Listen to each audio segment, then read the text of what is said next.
मंडळी रोज रोज घरातल्यांना विचारतो जेवायला काय बनव, एकच उत्तर असतं काहीही बनव, किंवा दुसरं उत्तर असतं नेहमी सारखं नको, काहीतरी वेगळं बनव. म्हटलं रात्रीच्या जेवणात तर रोज रोज मी काय बरं वेगळं बनवू. मग कढल्यामध्ये 1 चमचा जिरे घेतले, त्यांना खमंग असे सुगंध येईपर्यंत भाजून घ्यायचे, करपू द्यायचे नाही. जिरे छान भाजून झालेले आहे, गार करायचे. खलबत्ता घ्यायचा, त्यामध्ये भाजलेले जिरे घालायचे. 10-12 लसणीच्या पाकळ्या घालायच्या, लसूण थोडासा जास्त घाला. 1 चमचा काश्मीरी मिरची पावडर आणि अगदी थोडीशी चवीला तिखट असणारं लाल तिखटही घातलं. हे सगळं छान असं बारीक ठेचूनच घ्यायचं. शक्य असेल तर असं ठेचूनच घ्या, मिक्सरला फिरवण्यापेक्षा, म्हणजे लसणाचा स्वाद खूप सुंदर उतरतो. त्यानंतर इथे काही साहित्य काढून घेतलेलं आहे, ज्यामध्ये कैरी आहे, पाहता क्षणी तोंडात पाणी येते अशी, स्वच्छ धुवून घेतलेली आहे. आता कैरीचे साल काढून घ्यायचे. शक्य असल्यास खूप आंबट कैरी वापरू नका. तर ही मी घेतलेली कैरी आहे ना, इकडे हिचे फार जाड साल येतात, पिलरने काढायचं म्हटले ना तर व्यवस्थित निघत नाही. मी काय करते, मग किसनीने जरा वरतून खरवडल्यासारखं करते, म्हणजे थोडीशी साल निघून जाईल. आणि साल पातळ असेल, तुम्हाला राहू द्यायची असेल तर तुम्ही साल राहूसुद्धा देऊ शकतात. तर चला, कैरीचे साल काढून घेतलेले आहे. आता कैरी आपल्याला छान अशी किसून घ्यायची. मस्त आतून पांढरी शुभ्र कैरी घ्या, थोडीसुद्धा पिकलेली वगैरे घेऊ नका. या कैरीचा बाठा छान तयार झाला आहे, म्हणून पटकन बिंदात किसता येते. जर बाठा तयार झाला नसेल तर आतली कोय किसल्या जाण्याची भीती असते. कैरी किसून झालेली आहे. आता भात शिजवायचा आहे, त्यासाठी पाणी गरम करायला ठेवायचं, त्यामध्ये मीठ घालायचं. अर्धा तासांआधी ना मी 1 cup basmati long grain rice स्वच्छ धुवून 30 मिनिटं पाण्यात भिजवलेला आहे. साधा तांदूळ असेल तर भिजवण्याची गरज नाही.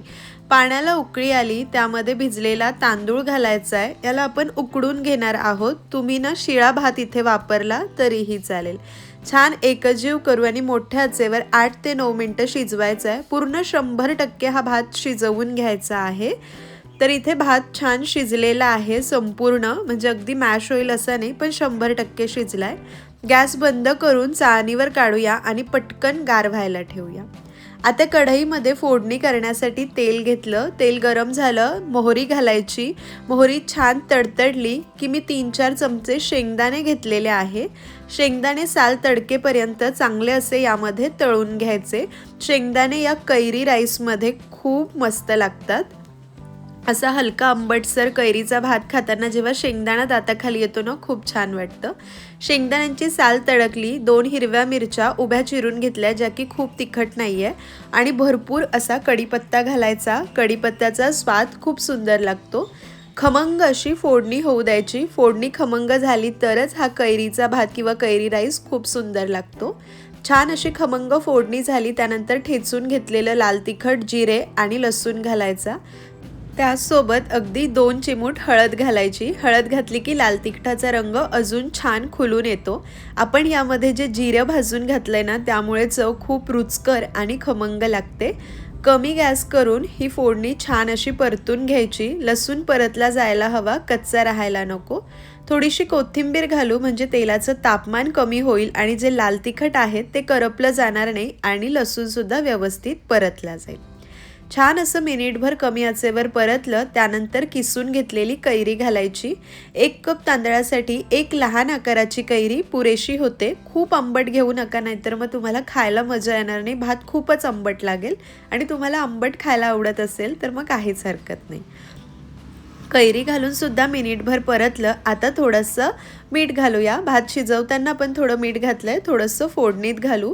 कैरी खूप आंबट असेल तर इथे तुम्ही अर्धा चमचा फोडणीत साखर किंवा गुळ पावडर घालू शकतात. छान अशी खमंग फोडणी झाली आहे. गार करून घेतलेला भात घालायचा. जसं की मी सुरुवातीला सांगितलं, इथे तुम्ही रात्रीचा किंवा सकाळचा शिळा भात सुद्धा वापरू शकतात. कोथिंबीर घालायची. भात गार असला ना की फोडणीत व्यवस्थित मिक्स करता येतो आणि छान मोकळा सुटसुटीत तयार होतो. कोथिंबीर घातल्यानंतर हलक्या हाताने छान फोडणीमध्ये हा भात मिक्स करून घ्यायचा, म्हणजे भाताची शितं तुटणार नाही. व्यवस्थित असा हा कैरी राईस आपण मिक्स करून घेतलेला आहे. याला 1-2 मिनिटं फक्त मोठ्या आचेवर असा परतून घ्यायचा आहे. उन्हाळ्यामध्ये ना मंडळी दुपारच्या किंवा रात्रीच्या जेवणासाठी हा चटकदार आंबट गोड चवीचा कैरी राईस खूप सुंदर लागतो. मी वापरलेली कैरी खूप आंबट नव्हती ना, म्हणून मी साखर घातली नाही, तुम्ही घालू शकतात. 2 मिनटं परतल्यानंतर अतिशय चवदार चमचमीत चटकदार कैरी राईस आपला इथे तयार झालेला आहे. तुम्ही सुद्धा एकदा रात्रीच्या जेवणात किंवा कधीतरी ट्राय करून पहा, घरात सगळ्यांना खूप आवडेल. भरपूर असे मस्त शेंगदाणे घाला, अतिशय सुंदर मोकळा सुटसुटीत झालाय. सोबत काही नसलं तरीही चालतं, फक्त एक साधा पापड घ्यायचा. तुम्हाला आजची ही कैरी राईसची रेसिपी कशी वाटली मला कमेंट करून जरूर कळवा.